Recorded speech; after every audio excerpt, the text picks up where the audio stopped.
And I look at the whole religious scene today, and all I see are the inventions and ministries of man and flesh.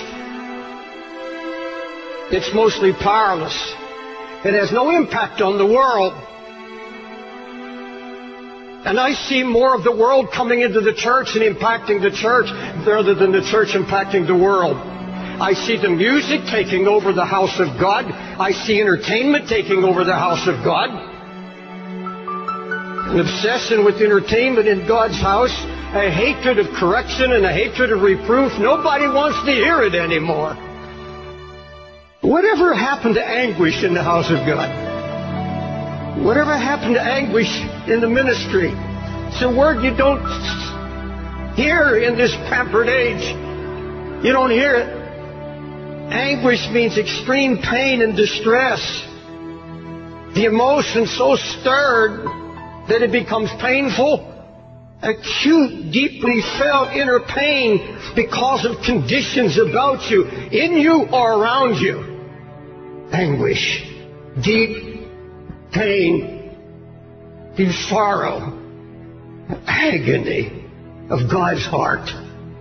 We've held on to our religious rhetoric and our revival talk, but we've become so passive. All true passion is born out of anguish. All true passion for Christ comes out of a baptism of anguish. You search the Scripture and you'll find that when God determined to recover a ruined situation, He would share His own anguish for what God saw happening to His church and to His people. And He would find a praying man, and He would take that man and literally baptize him in anguish. You find it in the book of Nehemiah. Jerusalem is in ruins.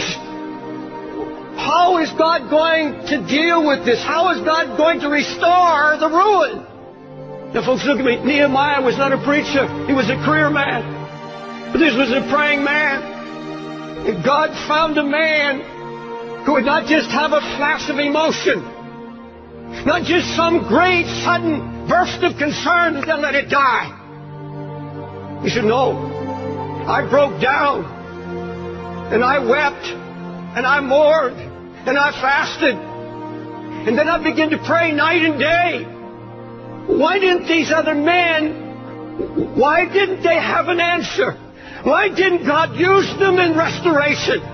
Why didn't they have a word? Because there was no sign of anguish. No weeping. Not a word of prayer. It's all ruin. Does it matter to you today? Does it matter to you at all that God's spiritual Jerusalem, the church, is now married to the world? That there's such a coldness sweeping the land? Closer than that, does it matter about the Jerusalem that's in our own hearts? The sign of ruin that's slowly draining spiritual power and passion, blind to lukewarmness, blind to the mixture that's creeping in. That's all the devil wants to do, is get the fight out of you and kill it. So you won't labor in prayer anymore. You won't weep before God anymore. You can sit and watch television and your family go to hell. Let me ask you, is what I just said convicted you at all? There's a great difference between anguish and concern. Concern is something that begins to interest you. You take an interest in a project or a cause or a concern or a need. I'm going to tell you something I've learned over all my years, the 50 years of preaching. If it is not born in anguish, if it has not been born by the Holy Spirit, where when you saw and heard of the ruin that drove you to your knees, took you down into a baptism of anguish where you began to pray and seek God. I know now. Oh my God, do I know it.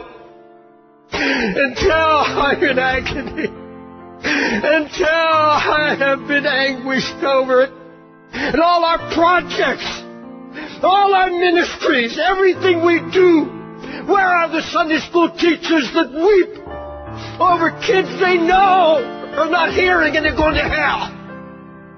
You see, a true prayer life begins at the place of anguish. You see, if you set your heart to pray, God's going to come and start sharing His heart with you. Your heart begins to cry out, oh God, your name is being blasphemed. The Holy Spirit's being mocked. The enemy is out trying to destroy the testimony of the Lord's faithfulness, and something has to be done. There's going to be no renewal, no revival, no awakening until we're willing to let Him once again break us. Folks, it's getting late and it's getting serious. Please don't tell me you're concerned when you're spending hours in front of internet or television. Come on. Lord, there's some need to get this altar and confess, I am not what I was. I am not where I'm supposed to be. God, I don't have your heart or your burden. I wanted it easy. Didn't want to be happy. But Lord, true joy comes. True joy comes out of anguish. There's nothing of the flesh will give you joy. I don't care how much money, I don't care what kind of new house. There is absolutely nothing physical can give you joy. It's only what is accomplished by the Holy Spirit when you obey Him and take on His heart. Build the walls around your family. Build the walls around your own heart. Make you strong and impregnable against the enemy. God, that's what we desire.